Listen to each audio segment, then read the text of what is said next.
Naces, creces, aprendes, pruebas, te equivocas, caes, te levantas, sigues probando, lo vuelves a intentar, sigues creciendo, te equivocas 1000 veces más, te levantas 1001 veces más fuerte y sigues intentándolo a cada paso.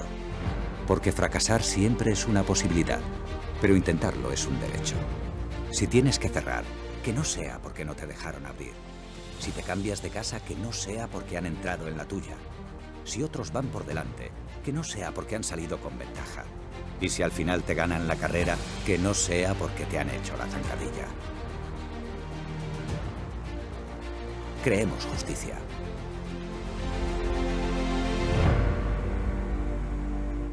Muchas gracias. Muy bien, continuamos esta segunda jornada de la Convención Nacional del Partido Popular aquí en Valladolid. Ya saben que estamos reivindicando la necesidad de fortalecer el Estado de Derecho, la Constitución y nuestras instituciones dentro del proyecto europeo y la Alianza Atlántica.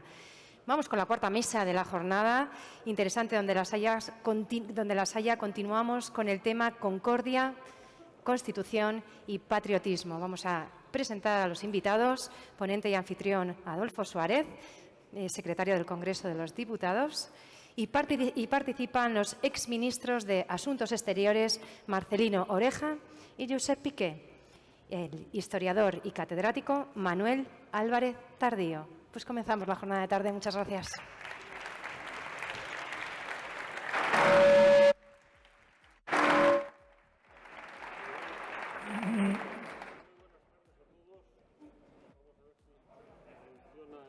Hay una petaca que no funciona y por lo visto no es la mía. Muchísimas gracias a todos por estar aquí. Es un honor para todos los miembros del partido el tener a los tres ponentes que me acompañan hoy en esta mesa, dos ministros de gobiernos de la UCD, del PP, gente que ha dedicado gran parte de su vida a la política y que son, digámoslo así, de casa, pero es también un honor que alguien de fuera, un historiador con visiones distintas, haya querido y se haya prestado a estar hoy aquí con nosotros para aportar esa versión de la historia, esa visión distinta que, como digo, aporta siempre Manuel y que en mi caso personal, debo confesarlo públicamente, ha sido un hombre que me ha ayudado extraordinariamente en proyectos que verán la luz en algún momento y al que le quiero dar las gracias públicamente por todo el apoyo de sensatez, conocimiento que ha aportado. Así que, sin más, empezamos ya la mesa con don Marcelino Aguirre, a quien le cedo la palabra en este momento. Muchísimas gracias, Marcelino. Muchas gracias. Permítame que comience expresando mi agradecimiento a los organizadores de la convención por invitarme a participar en este acto. Tengo además la satisfacción de hacerlo en compañía de personas que conozco y admiro bien, como son Josep Piqué, el historiador Manuel Álvarez Tardío y Adolfo Suárez. Les confieso que cada vez que pronuncio el nombre de Adolfo Suárez, siento la emoción del recuerdo de su padre, que fue también modelo en temas que vamos a tratar hoy, como son patriotismo y concordia. Al evocarle, tengo también que recordar a quienes jugaron un papel decisivo en aquellas horas: el rey Juan Carlos y el presidente Torcuato Fernández Miranda. Todos ellos contribuyeron a superar con el Pacto Constitucional de 1978 la falta de respeto a la ley y el débil sentido de la comunidad. Buscaron fundamentalmente la concordia, un concepto que ya desde Grecia se manifestaba en los hechos, es decir, en la propia realidad, y se aplica siempre a actos y entre estos a los relevantes que pueden ser igualmente útiles para el conjunto de los ciudadanos. Es necesario también resaltar que no se trata de que la concordia tenga que estar basada en la uniformidad, sino al contrario, no se debe confundir con la conformidad de opiniones, como ya señaló Aristóteles, porque esta puede existir incluso entre personas que mutuamente no se conocen. Pero esa concordia, esa amistad civil, presupone corazones sanos. Entre los malos no es posible la concordia, y si reina alguna vez es por cortos periodos de tiempo. Dando ahora un salto a la actualidad, diremos que la concordia establecida en la Constitución del 78 ha recorrido un tortuoso camino, acabando en la discordia que se manifiesta actualmente, tanto en la política como en los medios de comunicación, tal vez más que en la sociedad y en la vida diaria de los ciudadanos. En el propio Estado de las autonomías aparece con frecuencia ese sentimiento de agravio, el victimismo más equívoco y la perversión del lenguaje. Cuando los políticos e ideólogos encubren la realidad con la polisemia de las palabras, contribuyen a que se destruya la posibilidad de distinguir entre lo bueno y lo malo. Es como si se quisiera justificar los instintos de odio y envidia que transforman en políticamente respetables, eliminando todo sentimiento de culpa individual que recae siempre en los otros. Carmen Iglesias, director de la Academia de la Historia, en un trabajo relativo al elogio a la concordia, pone de manifiesto la importancia que tuvo la memoria histórica en los protagonistas de la transición y en la elaboración constitucional del 78.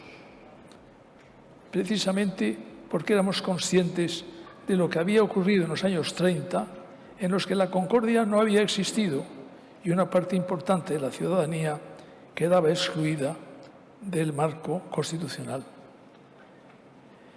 Pienso que es posible la concordia siempre que no se intente reabrir viejas heridas, a veces para disimular las recientes, y que se acepte que el otro puede tener una parte de verdad o una parte de razón. Mientras el franquismo mantuvo siempre la brecha abierta entre vencedores y vencidos, en la transición y en la Constitución del 78, los constituyentes, como representantes de los ciudadanos, pienso que fuimos capaces de evitar y cicatrizar aquella brecha. Recordemos que ya Cicerón define la concordia como el más alto vínculo que consolida un Estado. Toda la historia de Roma gira en torno al concepto de concordia, que cuando funciona con sus caracteres más amplios se llama concordia ordinis, al buscar un acuerdo entre las distintas clases sociales. Si no hay concordia en las opiniones, la sociedad se disocia y en su disensión más radical produce la destrucción de la sociedad por una nueva. Por eso se necesita, digamos, como un aparato ortopédico, que es el Estado, que establezca un orden y ejerza el poder público, que debe fundamentarse en la concordia, que es el fundamento último de la sociedad. Pienso con Savater que no se ha estado educando en España para la convivencia pluralista, sino para 17 formas de autismo diferente. Hay que sopesar bien las palabras para pensar el mundo, decía Bruckner. Debemos cuidar el lenguaje como una primera regla. Debemos cuidar las palabras, que son las que crean realidad, la conforman o las distorsionan definitivamente. Y precisamente una de esas palabras que abren el mundo y no la cierran es la concordia. No lo perdamos ni en nuestro lenguaje y sobre todo en los hechos. Para Julián Marías, los problemas de España son fácilmente superables, pero el único problema grave es ella misma. Y con ello quiere decir que es preciso salvar esa concordia, tantas veces rota y siempre amenazada. Hay que respetar la multiplicidad de elementos, regiones, grupos sociales, intereses y opiniones. Su unidad se nutre sin intentar sustituir una unidad viviente por un inerte bloque monolítico. Como señaló Fernando Suárez en una intervención reciente en la Academia de Ciencias Morales y Políticas, al referirse a la concordia, no faltaron los intentos de ofrecer a todos los españoles una convivencia integradora, poniendo término a lo que se llamó la lucha entre hermanos. En ese sentido, recuerdo la declaración del Partido Comunista de España titulado Por la reconciliación nacional, por una solución democrática y pacífica del problema español, que se aprobó por el Comité Central en 1956. En él se dice que hay que enterrar los odios y rencores de la guerra civil, porque el ánimo de desquite no es un sentimiento constructivo. En realidad, la reconciliación se alcanzó cuando se modificaron las leyes, se celebraron elecciones por sufragio universal y se aprobó una Constitución que es la primera que se redacta y se discute por todas las fuerzas políticas de la nación. Como el propio rey Juan Carlos proclamó al celebrar el 10º aniversario de la Constitución, bajo ella se ha encontrado para siempre la España de discrepantes y se han olvidado el rencor y la incomprensión que durante tantos años envenenaron nuestra vida. Dentro de la democracia que os legitima, dijo, han coincidido en la paz y en el diálogo en el pasado y la ambición de futuro tantas generaciones que tomaron parte en la guerra civil como las que no lo hicieron. Unos y otros en busca de un entendimiento duradero que armonice los sentimientos de todos, los deseos de una vida mejor y el robustecimiento de amor a la patria que a todos nos une. Recuerdo bien el discurso que pronunció Adolfo Suárez González al aceptar el Premio Príncipe de Asturias de la Concordia en el año 1996. Allí escuchamos unas palabras que tengo grabadas en la memoria. Creo que la piedra angular sobre la que en nuestra transición se asentó la democracia consistió precisamente en la implantación política y vital de la concordia civil. Eso debíamos conseguirlo desde el pluralismo que se daba entre nosotros y desde la tolerancia y la libertad. Y continúa diciendo, la transición fue, sobre todo, un proceso político y social de reconocimiento y comprensión del distinto, del diferente, del otro español que no piensa como yo, que no tiene mis mismas creencias religiosas, que no ha nacido en mi comunidad y que no se mueve por los ideales políticos que a mí me impulsan y que, sin embargo, no es mi enemigo, es mi complementario, el que completa mi propio yo como ciudadano y como español y con el que tengo necesariamente que convivir, porque solo en esa convivencia, y eso podemos defender nuestros ideales, practicar nuestras creencias y realizar nuestras propias ideas. Y dijo también que en algún momento ha llegado a pensar y a realizar que yo fui víctima política de la práctica de la concordia. Y continúo diciendo, pero si es así, yo me enorgullezco de ello. Un personaje de la historia de España, Claudio Sánchez Albornoz, escribió unas palabras que me impresionan cada vez que las recuerdo. Deseamos que mañana, curados de la locura tradicional de la estirpe, hallemos una senda de concordia y libertad. La historia de España permite arraigar la esperanza de que es posible enderezar nuestro camino. Desde el ambiente que estamos viviendo actualmente, como recordaba antes, me he preguntado muchas veces si es posible hoy entre nosotros una concordia social.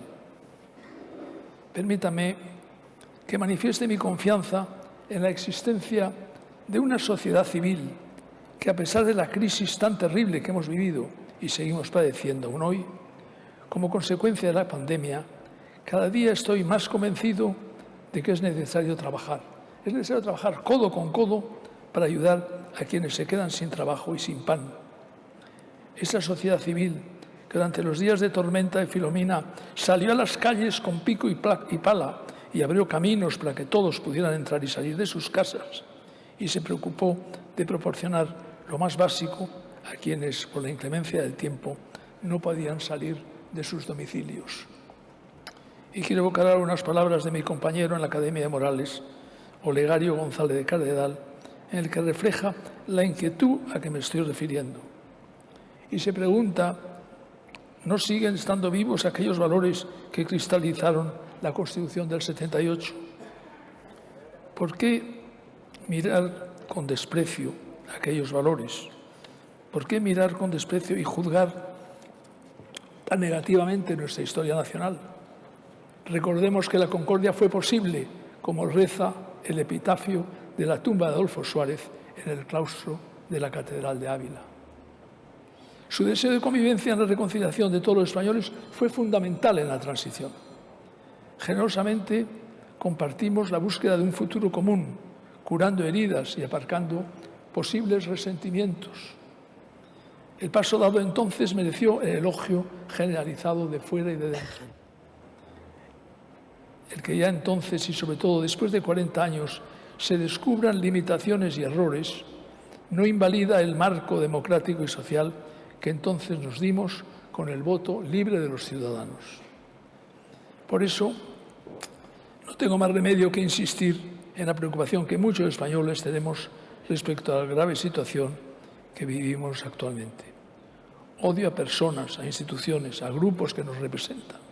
Un odio que comienza con la distancia agresiva, el insulto, el desprecio a la opinión del otro y el rechazo nacional de propuesta. Del reconocimiento del otro en su diferencia se ha pasado a la sospecha contra él, a la palabra despreciadora que perdona a la vida a la vez que de entrada se descalifica por arcaicas su política, su moral, su religión, exigiendo que se reconozca como única y válida la propia. La reconciliación arraiga en la purificación de la memoria y en la voluntad de caminar juntos. Y concluyo así estas reflexiones sobre la concordia, que fue el esfuerzo que intentamos muchos desde un grupo creado entonces, ya desaparecido, que era el Grupo Tácito, en la transición a la democracia. A pesar de que hoy observamos con temor cómo parece que se está torciendo aquel espíritu, yo me siento confiado en que vivir no es solo ver pasar, sino volver. Y con la vuelta al recuerdo y la memoria, mantenemos viva la esperanza de una España en paz, en que hayan desaparecido las divergencias que tantos males nos trajeron en el pasado y podamos mirar a un futuro en paz y reconciliación entre todos los españoles.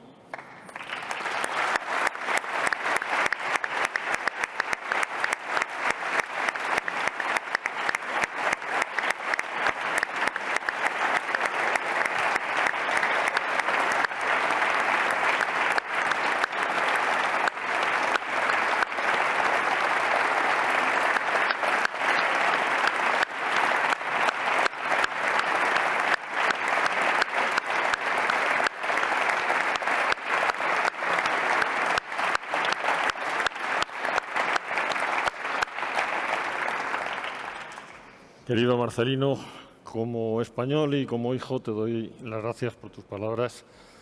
Y a ti, querido Josep, ¿qué te voy a contar? Muchísimas gracias por el esfuerzo enorme que sé que haces hoy por estar aquí con nosotros.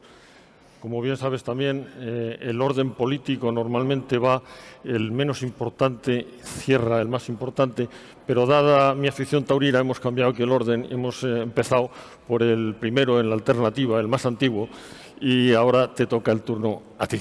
Así que, Josep, ahí tienes la palabra. Muchísimas gracias. ¿Se oye? Sí. Muchísimas gracias, Adolfo, amigo de hace muchos años.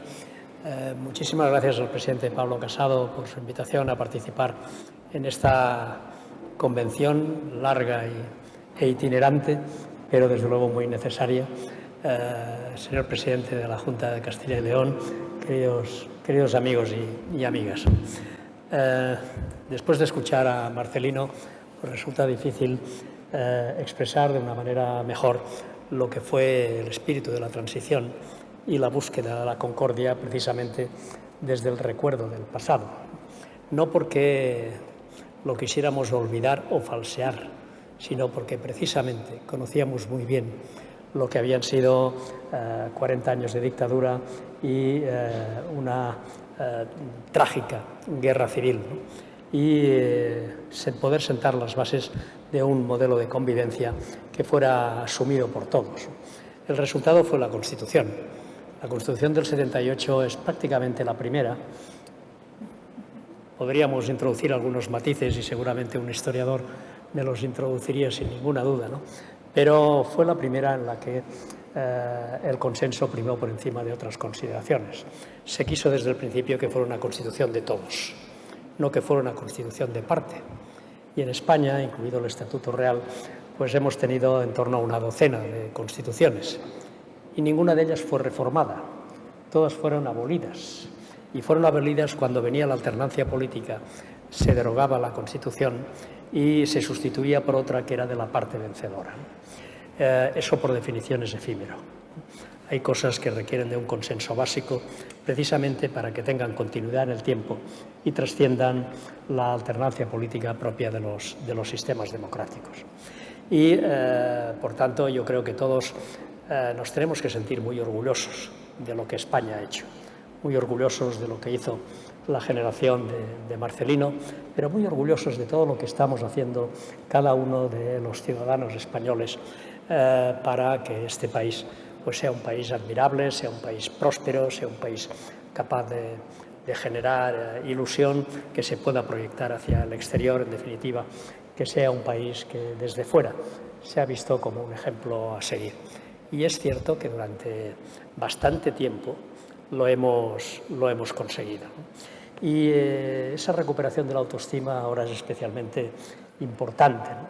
Porque necesitamos solidificar ese espíritu que hizo posible la transición sobre la base precisamente de la búsqueda de grandes consensos, pero sobre todo de la defensa de unos principios.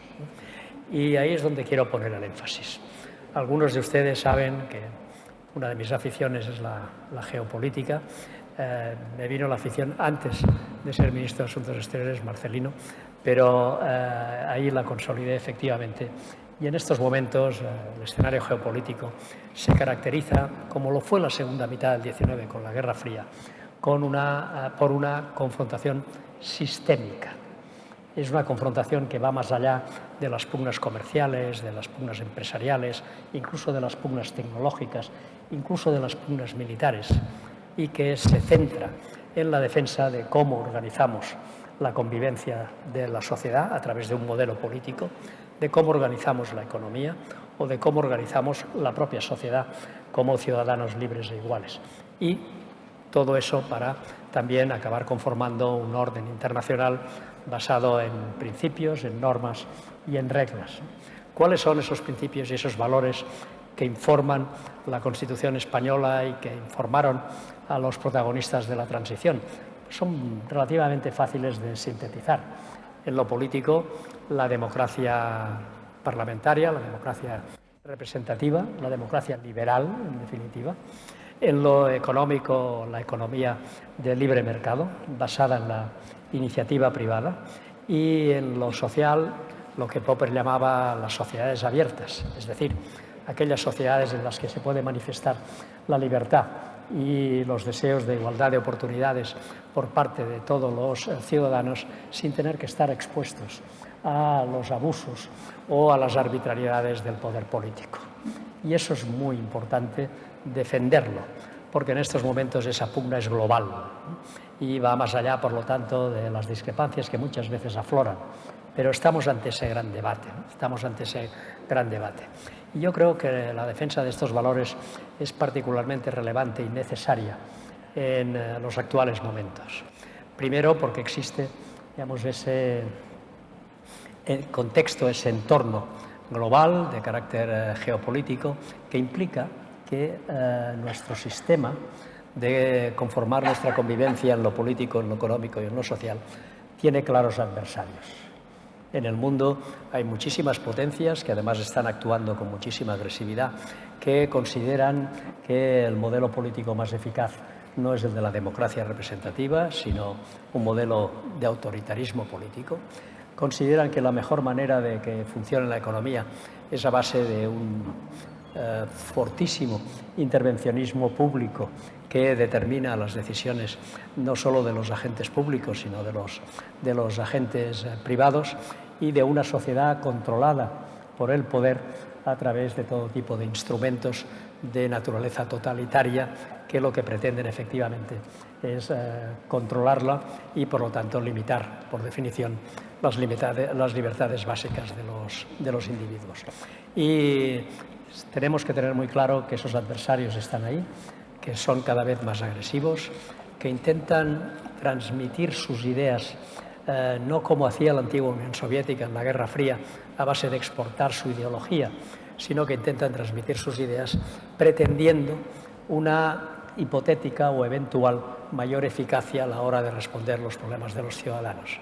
Y hay que responder con toda claridad que eso no es así, y que la defensa de la libertad es algo absolutamente consustancial a la actividad política de todos aquellos que creemos efectivamente en ese valor supremo que llamamos libertad. Pero además tenemos, como sucedía con la antigua Unión Soviética, que tenía partidos comunistas muy potentes en algunos países occidentales, ¿no? Tenemos también nuestros caballos de Troya. También tenemos dentro de nuestras propias sociedades democráticas fuerzas políticas y sociales, si se quiere, que cuestionan nuestros valores y nuestros principios y que pretenden sustituirlos. Y muchas veces actúan de frente y otras veces de manera más sibilina, pero hay que estar muy atentos. Por ejemplo, desde el punto de vista de la legitimidad de la democracia parlamentaria y representativa, normalmente el camino que siguen los populismos de los dos extremos del espectro político es ir dotándole al Poder Ejecutivo de una preponderancia creciente sobre el Poder Legislativo y sobre el Poder Judicial que acabe minando la división de poderes que está en la base de las democracias parlamentarias, ¿no? Y eso significa pues, ningunear al Parlamento, limitando pues, sus labores de control de la actividad política del Gobierno, limitando su actividad legislativa, recurriendo demasiado a menudo y abusando del mecanismo de los decretos leyes y aprovechando cualquier circunstancia para que el Parlamento no juegue su auténtico papel, que es precisamente el de legitimador del Poder Ejecutivo que emana de la voluntad que está en el Legislativo y tiene que someterse a su control y a su actividad.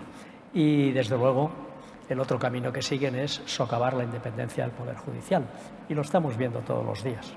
Al final eso es socavar la división de poderes y consolidar esa preponderancia al Poder Ejecutivo, que es el camino más rápido a la arbitrariedad política, el camino más rápido a la limitación de las libertades y el camino más rápido a la pérdida de la esencia del parlamentarismo y de la democracia liberal. Por eso yo celebro enormemente que tengamos ese tipo de debates. Lo digo desde mi condición de militante durante años del Partido Popular. Ahora no soy militante, aunque sí cotizante. No sé si eso sirve de algo, pero algo ayudará. Pero en cualquier caso, sin que se haya modificado un ápice de mi pasión por la política, entendida por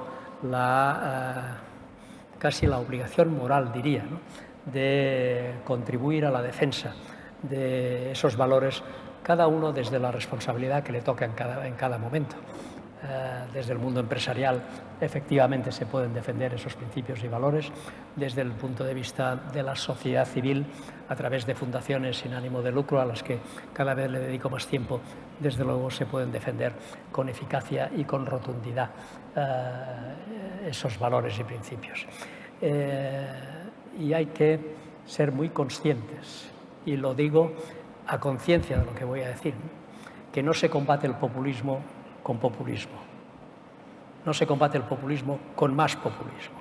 Se combate el populismo desde la firmeza de las convicciones, expresadas con moderación y con sentido común. Ese es el sentido.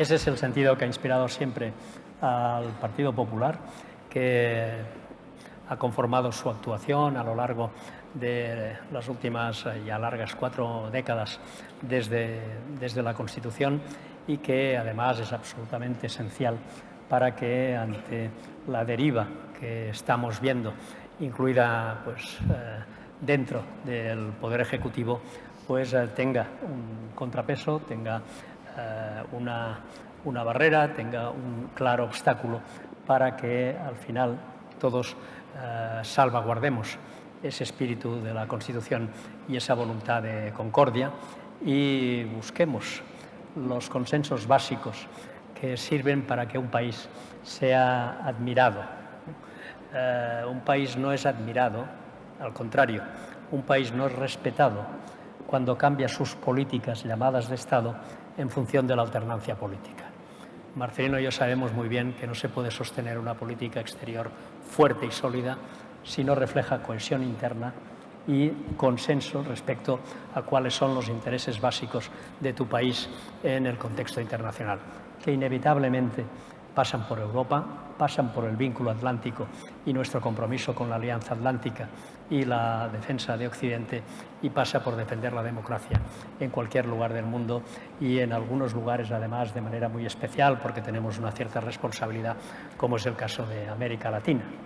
En América Latina estamos viviendo un momento crucial en el que se puede discutir por parte de muchos, de demasiados, el carácter occidental de América Latina. No es casualidad que se intente deslegitimar la historia de los últimos 5 siglos, remitiéndose a pretendidas legitimidades anteriores, porque lo que se busca con eso, precisamente, es romper con lo que ha supuesto la incorporación de América Latina a Occidente, abrazando pues, los valores a los que antes me he referido. Por tanto, estamos ante unos momentos realmente cruciales, vitales, en los que todo el mundo tiene que ejercer su responsabilidad desde la firmeza, insisto, de las convicciones, sabiendo que la moderación y el sentido común, aunque muchas veces, como se dice, es el menos común de los sentidos, son siempre armas potentísimas y armas poderosísimas para que los ciudadanos al final lo acaben valorando, ¿no? Ahora acabamos de ver las elecciones en Alemania y al final, con independencia de la distribución final de los escaños, a mí me gustaría resaltar que prácticamente el 80% del Parlamento alemán, del Bundestag, corresponde a fuerzas políticas europeístas, que corresponde a fuerzas políticas que no cuestionan la economía de mercado tal y como las conocemos. Pueden tener sus discrepancias sobre medidas concretas de política económica, pero en lo básico no hay debate, y desde luego que jamás cuestionarán las libertades, ¿no? Y yo creo que eso es muy bueno, y que además es un buen ejemplo para que podamos desmentir a todos aquellos que creen que el avance de los populismos en una situación de crisis económica como la que tuvimos a partir del 2008 o la derivada de la pandemia, el avance de los populismos es imparable. No es verdad.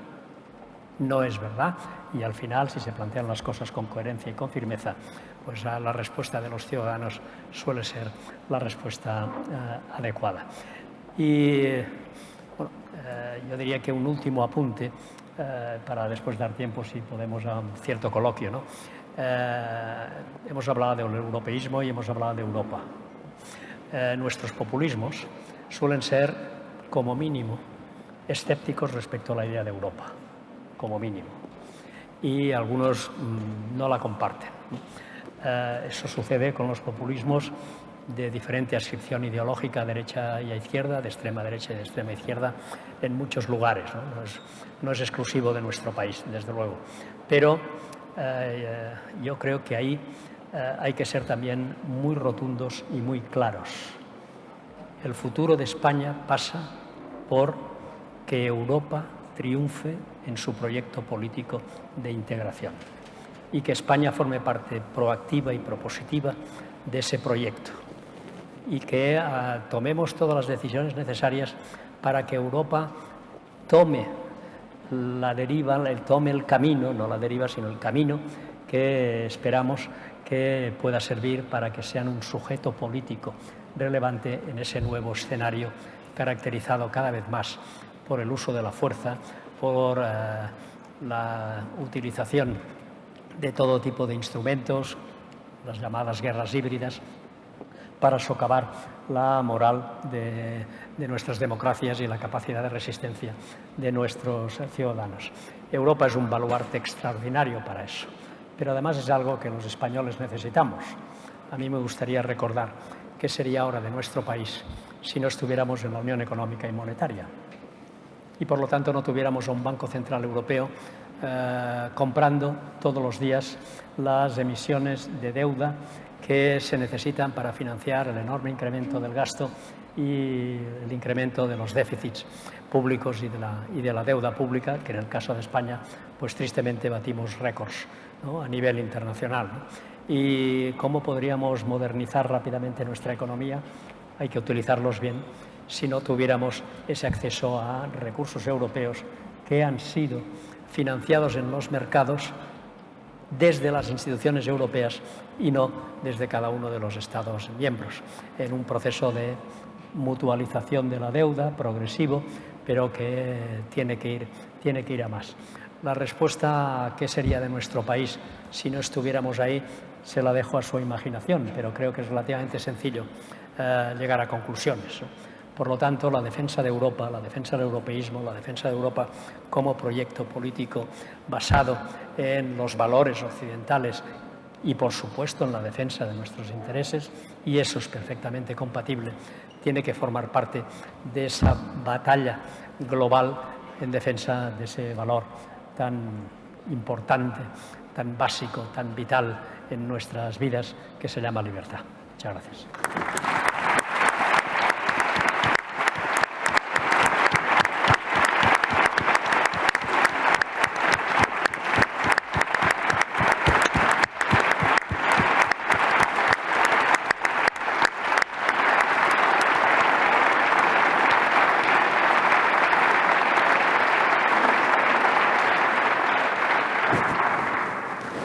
Muchísimas gracias, querido Josep.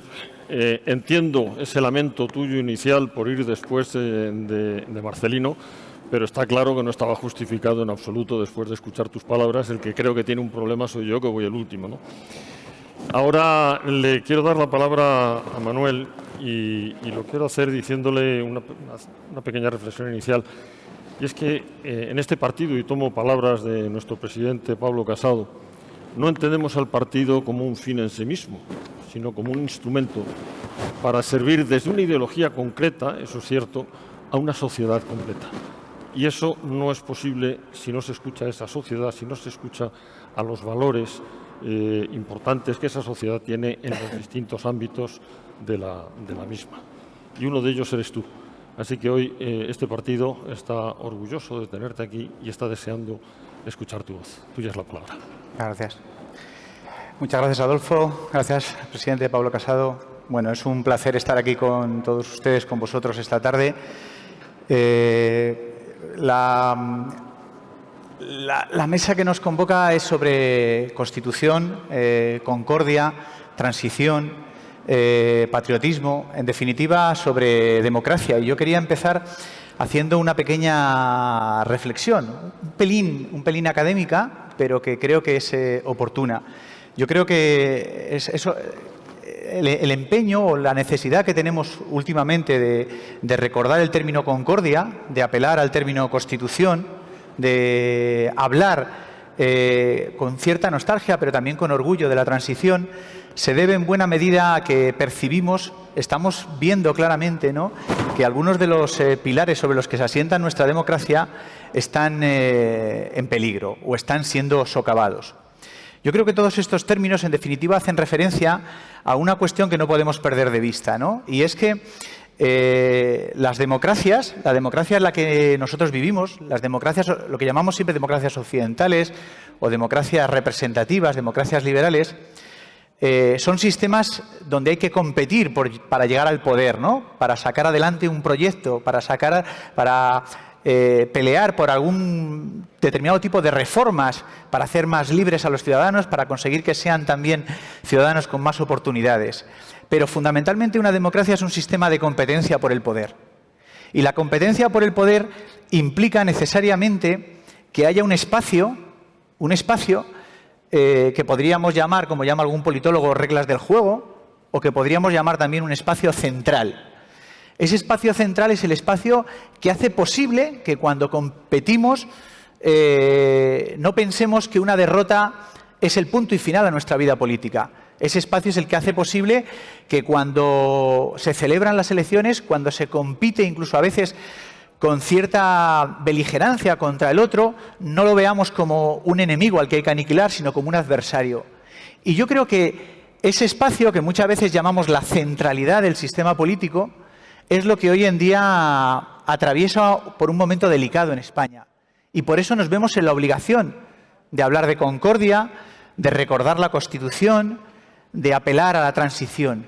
Porque tenemos la sensación de que ya no se puede, o de que no estamos compitiendo con adversarios que tengan un convencimiento tan claro como nosotros de que, más allá de nuestras diferencias políticas, ideológicas, ese espacio central es el que va a hacer posible que cuando las fuerzas de la competición nos separen, nos lleguen a enfrentar, luego llega un momento en que seamos capaces de compartir unos valores y un proyecto común. En definitiva, lo que quería decir es que para mí el Partido Popular tiene un papel muy importante que hacer, que es un papel que está en la centralidad del sistema político. No quiero decir que tenga que ser un partido de centro, lo que me refiero es a que está obligado a ser, quiera o no quiera, uno de los principales apoyos del sistema político, que atraviesa además por momentos muy delicados, por la fragmentación partidista, por la modificación de las reglas de juego por una vía no declaradamente constitucional. En ese sentido, yo creo que el papel que tiene que hacer el Partido Popular como partido de la centralidad es un papel que le obliga a entender que tiene una posición muy delicada. Una posición en la que tiene que defender la Constitución, pero tiene que comprender que la Constitución es patrimonio de todos los españoles. Es decir, que no puede ser el partido de la Constitución, si bien tiene que ser el partido que defienda lo que la Constitución representa. Y yo creo que eso, que parece un juego de palabras, tiene una gran importancia política en el tema que nos convoca aquí esta tarde, ¿no? Desde ese punto de vista, y ahora ya voy a introducir una reflexión más como historiador, creo que el papel ese central que el Partido Popular tiene que hacer en defensa de la Constitución se debe en buena medida a que lo que hoy está en peligro es la idea misma de la Constitución como el fundamento del pluralismo, como la garantía del pluralismo. Yo creo que tenemos un problema que los historiadores estamos viviendo, que es el del llamado revisionismo histórico, el de la llamada imposición de una determinada memoria histórica. Y está, aunque no lo parezca, pero está muy relacionado con esta cuestión del pluralismo y de la democracia. Yo creo que los españoles necesitan escuchar, quieren escuchar una y otra vez del Partido Popular algo que es muy importante, y es que la ofensiva de la izquierda radical, de la extrema izquierda, que hoy está en el gobierno y que influye poderosamente también en el discurso político del Partido Socialista, la ofensiva de la izquierda radical contra la transición, contra la concordia, contra la Constitución, es fundamentalmente una ofensiva contra la idea de la democracia como democracia pluralista.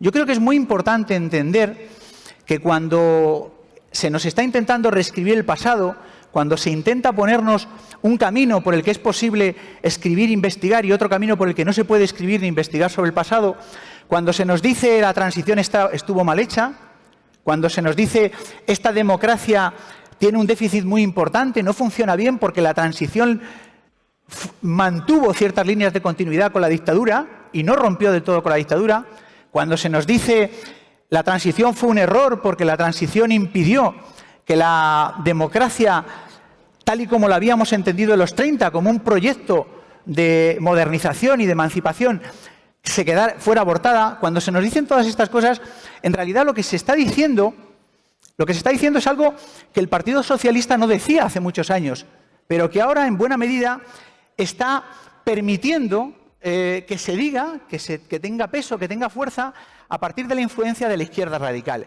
Y eso que se está diciendo es que, en definitiva, la democracia del 78, la democracia en la que operamos actualmente, la democracia en la que hemos hecho posible la modernización de España y, sobre todo, la alternancia pacífica, es una democracia que ha garantizado el pluralismo.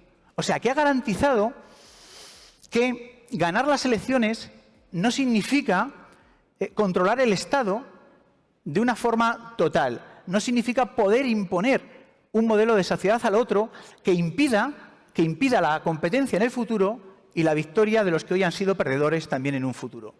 En ese sentido, yo creo que es muy importante que el Partido Popular entienda que la cuestión de la memoria histórica, todo lo que se refiere a la transición, todo lo que se refiere al pasado reciente español, no es simplemente una batalla de una minoría de historiadores, no es simplemente una pequeña batalla cultural, no es simplemente una cuestión que afecta a unos cuantos escritores o unos cuantos intelectuales, sino que lo que se está viviendo en materia de memoria histórica, en materia de discurso histórico, esconde, es una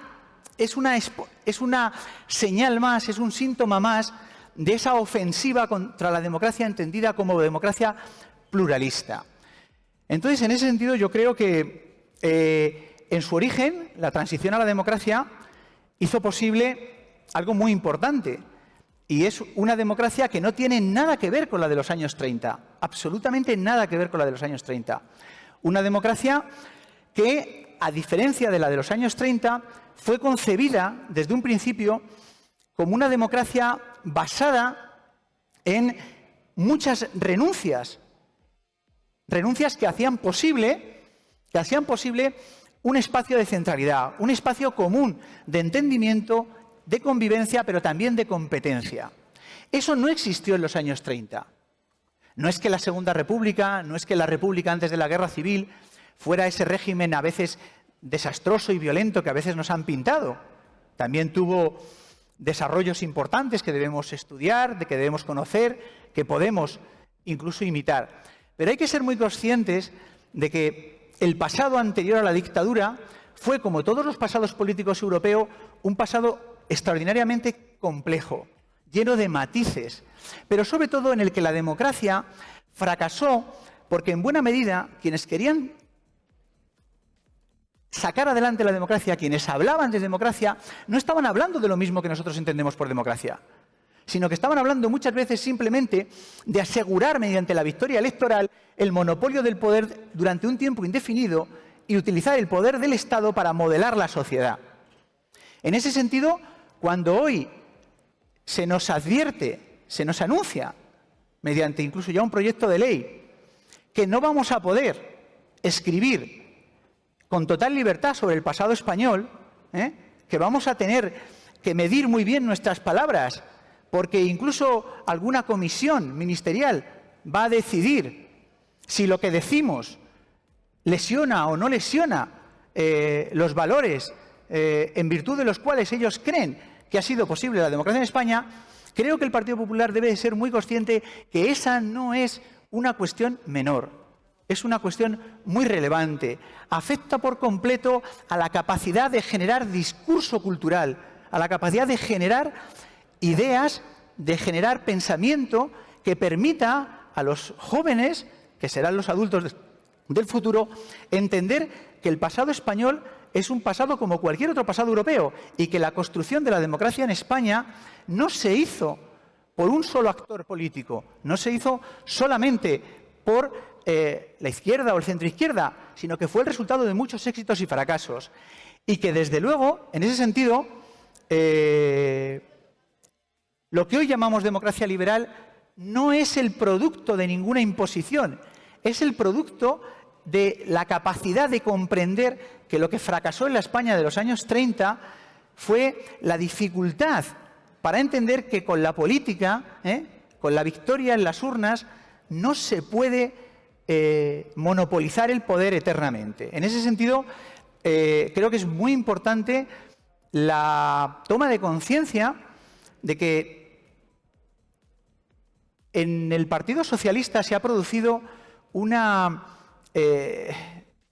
peligrosa deriva, en virtud de la cual el Partido Socialista está dejando de cultivar, está dejando de defender algunos de los valores que él había defendido, que ellos habían defendido durante mucho tiempo, y que significaban, en buena medida, aceptar que la izquierda había cometido graves errores en el pasado y que, por lo tanto, la democracia no era el producto de ninguna imposición de los reformistas del franquismo sobre el resto, sino que la democracia había sido un lugar de encuentro con reconocimiento conjunto de errores y de fracasos.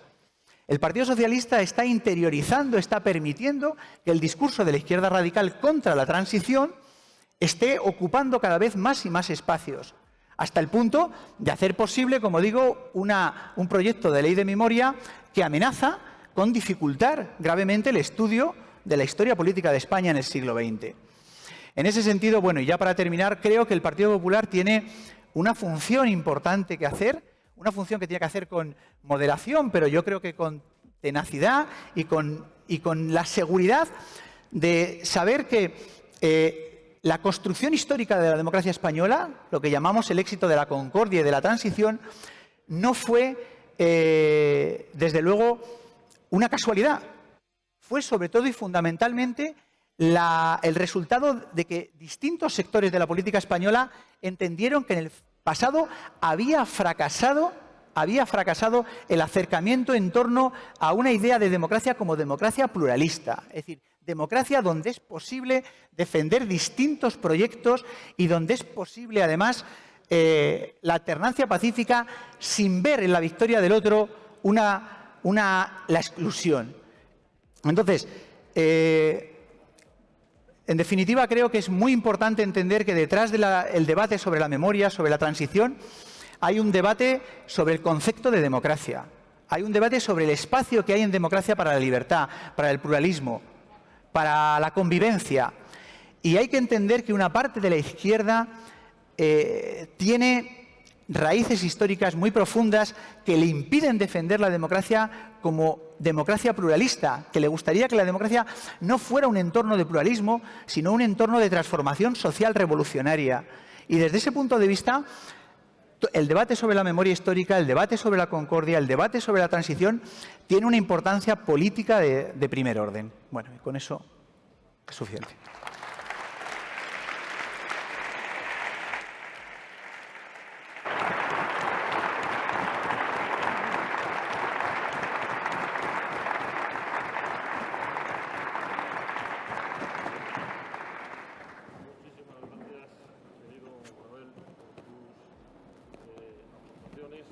Aquello ahora.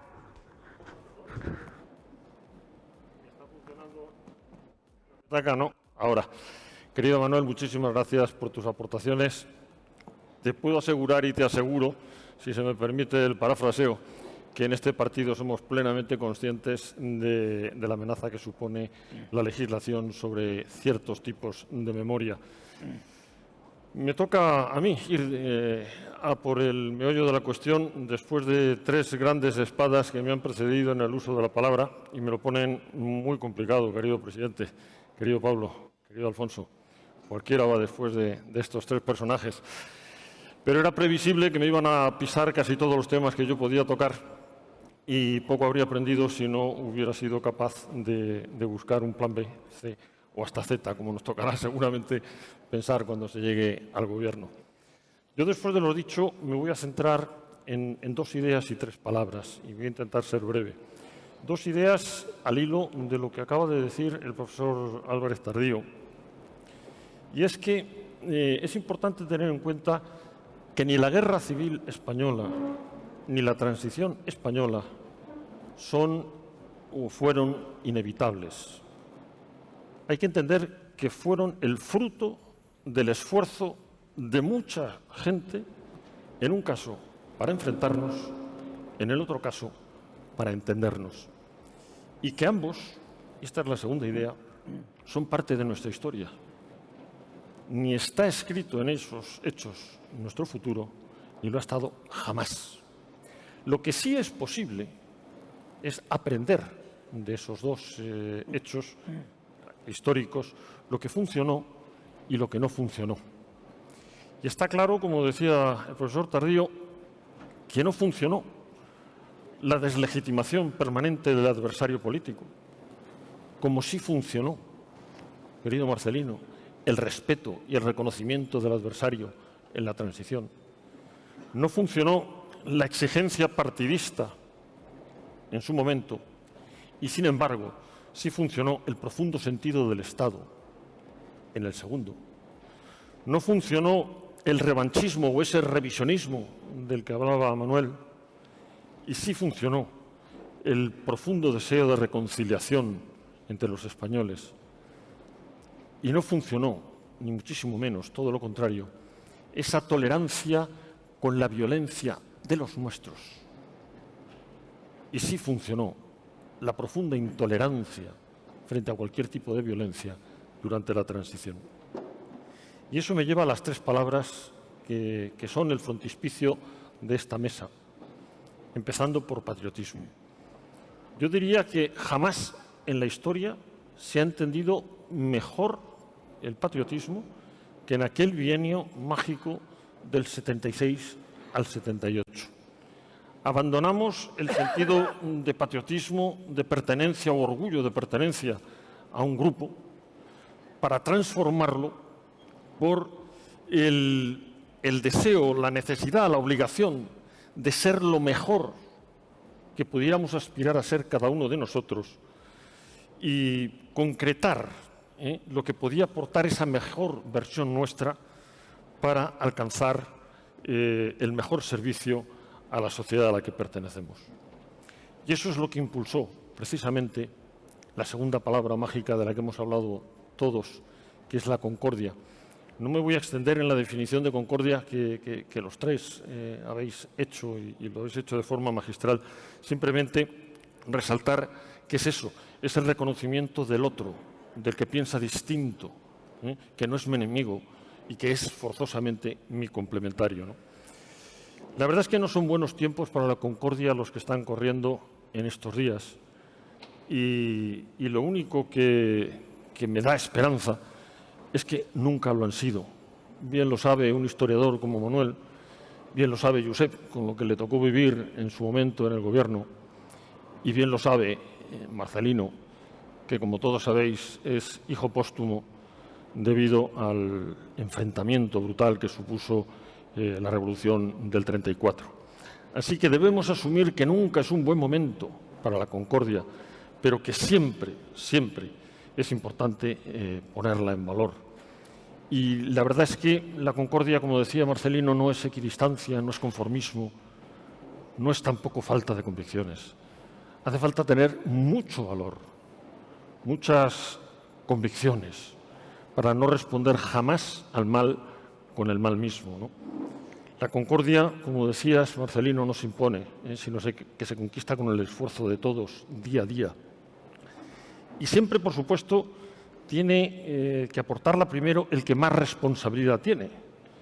Pero la ausencia de la responsabilidad de unos nunca nos puede eximir a los demás para aportar la nuestra. Y ahí es cuando adquieren, a mi juicio, el profundo sentido esas palabras que decía Marcelino, que había pronunciado el presidente Suárez en el premio Príncipe de Asturias de la Concordia, cuando decía que él se sentía en alguna ocasión víctima de la práctica de la concordia, pero que si era así, se sentía muy orgulloso. Y la verdad es que orgulloso podía estarlo, porque precisamente esa práctica de la concordia fue lo que nos trajo esa tercera mágica palabra del día de hoy, de esta tarde, que es la Constitución. La Constitución del 78, que todos apellidamos con razón la Constitución de la Concordia. Y lo es porque, de entrada, restituye y amplía los derechos políticos y democráticos que se anularon durante la dictadura. Pero es que, además, zanja ese abismo político gigante que se abrió durante la República, la Segunda República, como decía el profesor Tardío, con la falta de reconocimiento de la legitimidad de unos y otros. Y es la primera, como decía muy bien también Josep, aunque con matices, la primera en la que han cabido todos los españoles. De aquí siempre recuerdo ese maravilloso discurso que tenemos muchos en la cabeza del presidente Suárez, cuando, agobiado por la oposición en el momento de la redacción de la Constitución, se le exigía prisa y prisa, y él, angustiado, hablaba de que había que construir el edificio nuevo sobre el edificio viejo, mientras se le exigía al Gobierno el cambio de los cables de la luz sin que faltara ni un solo día la luz a los habitantes de la casa, que se cambiaran las tuberías sin que faltara el agua y que se llegara incluso a cambiar los cristales sin que ni siquiera el polvo o el ruido de las obras molestase a los inquilinos, pero que él, como había dicho, podía prometer y prometía que habría al final de las obras una habitación confortable para cada uno de los españoles.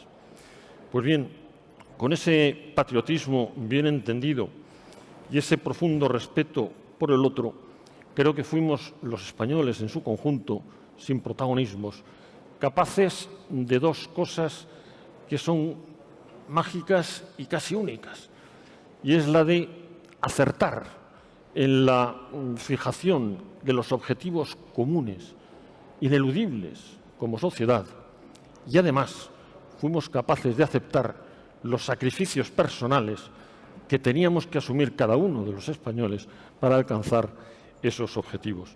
Eso que a nivel de calle es simplemente normal, desgraciadamente a nivel político es francamente anormal.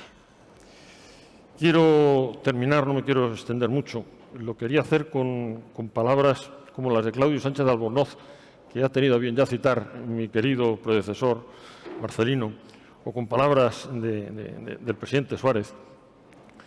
Pero voy a recordar unas de otro presidente que, sinceramente, después de haber fracasado en la implantación o la evitación de la contienda, de la guerra, al final, en el 38, ante el ayuntamiento, en el Salón de Sena del Ayuntamiento de Barcelona, lanzaba un lamento por su fracaso que yo prefiero tomármelo como una llamada a la esperanza o una llamada a las generaciones futuras, cuando decía algo más o menos como que cuando la antorcha pase a otras manos, a otras personas, a otras generaciones que sientan esa sangre española, ese fervor iracundo y puedan sentir el deseo de destrucción, que se acuerden de los muertos, que yacen en la tierra materna, que han muerto por un ideal y que ya no tienen odio y que ya no tienen rencor, y que desde esa tierra materna les lanzan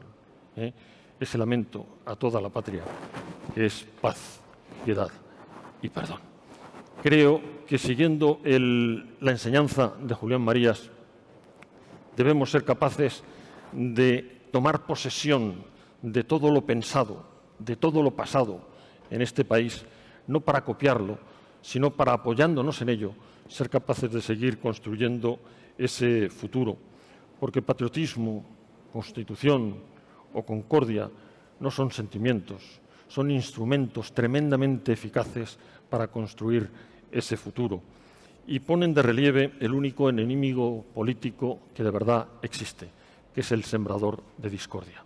Así que espero que seamos capaces de aprender de ese pasado e instauremos el presente eterno a través de la concordia, porque es posible. Muchas gracias.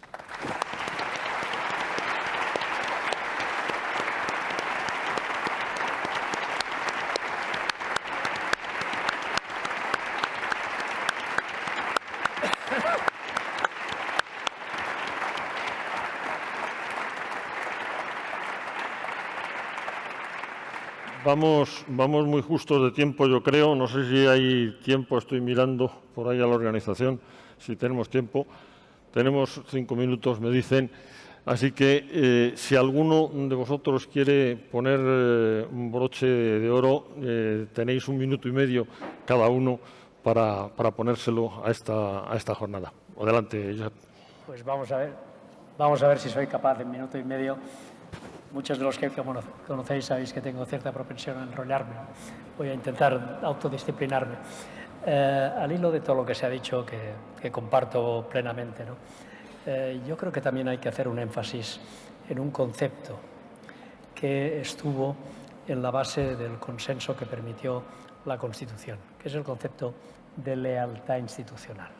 El concepto de lealtad, de hacer honor a la palabra dada, de hacer honor a los compromisos compartidos y de saber que la defensa de la Constitución, como muy bien ha dicho el profesor Álvarez Tardío, no es patrimonio de ninguna fuerza política, sino que por definición es patrimonio de todos.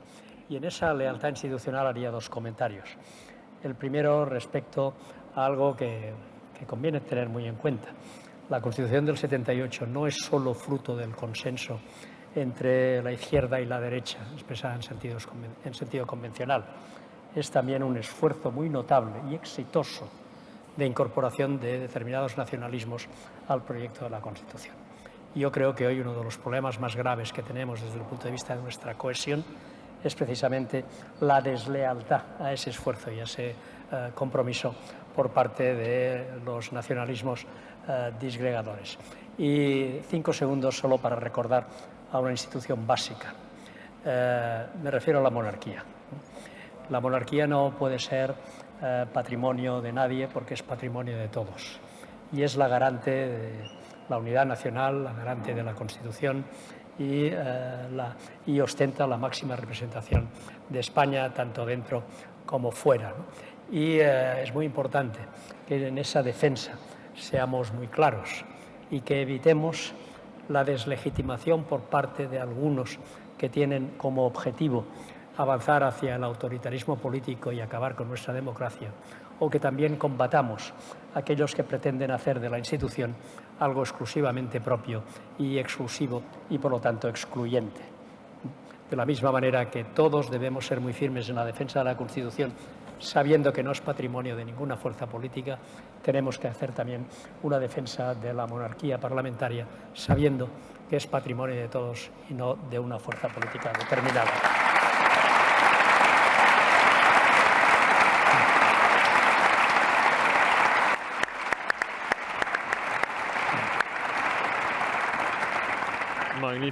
Magnífica reflexión, Josep.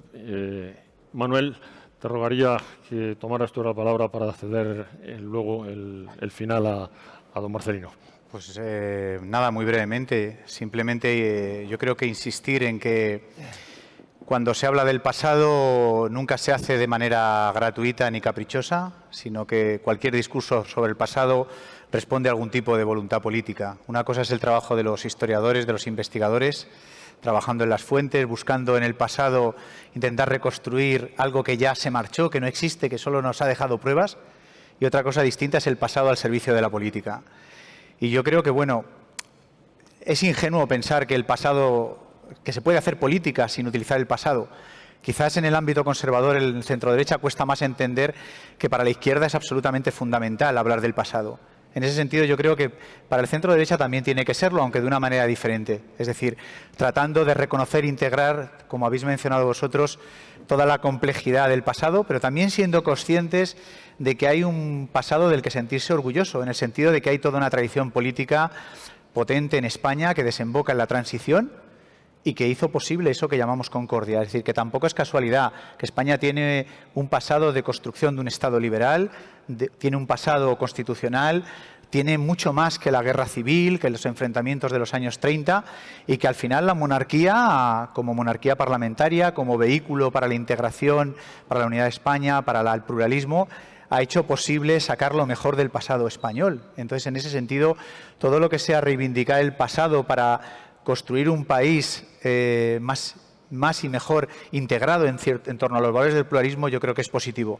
Pero hay que tener cuidado con quienes quieren utilizar el pasado como un arma arrojadiza, quienes quieren utilizar el pasado para excluir. Ahí es donde realmente está el problema, que fue en buena medida lo que la transición consiguió, yo creo, evitar. Y nada más.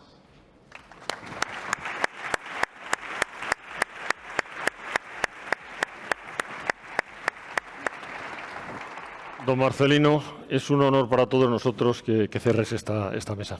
Yo creo que hay dos palabras que me vienen en este momento a la cabeza.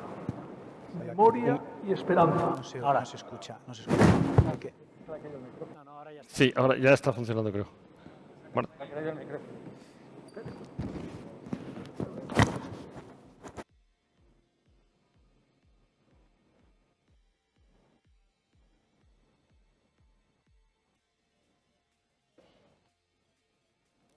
Muchas gracias. Hemos pasado revista al pasado.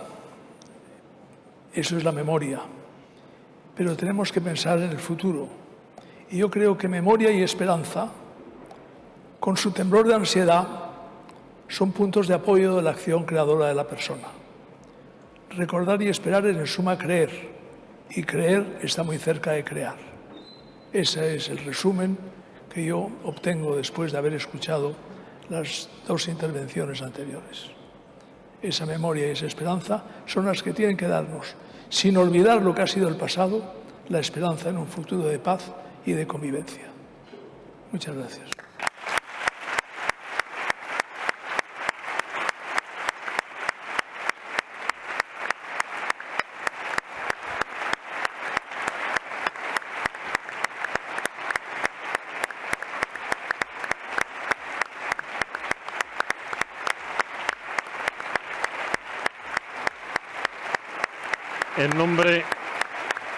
En nombre de todo el partido,